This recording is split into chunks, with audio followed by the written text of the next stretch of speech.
2026-27 अप्रैल को गो सम्मान आह्वान अभियान है। संपूर्ण देश में इसका आयोजन किया जाएगा। प्रत्येक तहसील में जाकर के और ज्ञापन दिया जाएगा। भगवान नाम संकीर्तन करते हुए इस संपूर्ण आयोजन के प्रधान संरक्षक आदिशक्ति गो माता हैं, अध्यक्ष नंदी बाबा हैं और आशीर्वाद भारतीय परंपरा के समस्त आराध्य देवी देवताओं का, संतों का, सबका सहयोग है। इसमें कोई व्यक्ति का नाम नहीं है। गाय को ही प्रधान रख करके सारा कार्य किया जा रहा है। केंद्र सरकार और देश की सभी राज्य सरकारें भारतीय संस्कृति के हित में संविधान के दायरे में रहकर अहिंसक तरीके से प्रार्थना कर गो माता को, पहला जो लक्ष्य है इसका सेवा, दूसरा लक्ष्य है सुरक्षा और तीसरा लक्ष्य है सम्मान। गो माता को उचित अनुसंधान और अनुदान मिले, ये सेवा। भारत में गोहत्या पूरी तरह समाप्त हो, ये सुरक्षा है। और सम्मान गो माता को राष्ट्र माता, राष्ट्र देव, राष्ट्र आराध्या या राष्ट्र धरोहर, जो भी शब्द सब लोग उचित समझे, उसमें गाय का सर्वोपरि आदर इस देश में प्रतिष्ठित हो। और ये पूरा पर्चा पढ़ने योग्य है। और इसमें ये व्यवस्था भी है कि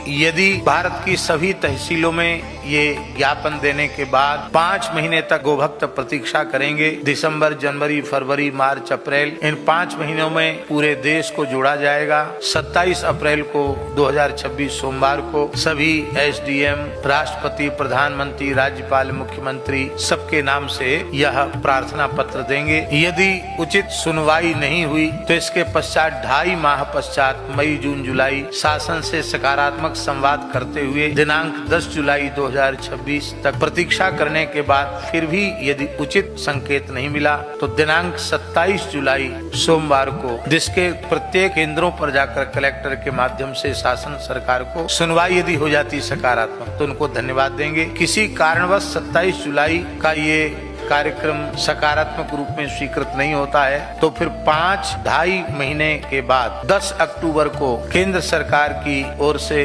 27 अक्टूबर को प्रत्येक राज्य की राजधानी में जाकर राज्य सचिव के माध्यम से सरकार को यदि सकारात्मक उत्तर आता है तो धन्यवाद देंगे और यदि सकारात्मक उत्तर नहीं आता है तो फिर 3 महीने बाद पुनः शासन से प्रार्थना करेंगे और अंतिम में 2027 में 27 फरवरी शनिवार को राजधानी दिल्ली में पहुंच करके पुनः सभी गोभक्त आग्रह करेंगे और 15 अगस्त 2027 रविवार तक यदि ये सकारात्मक भाव सरकार का नहीं आया तो फिर सभी संत, सभी गोभक्त आमरण गोरक्षा के लिए अनशन करेंगे, ऐसा इस पत्रक में लिखा है।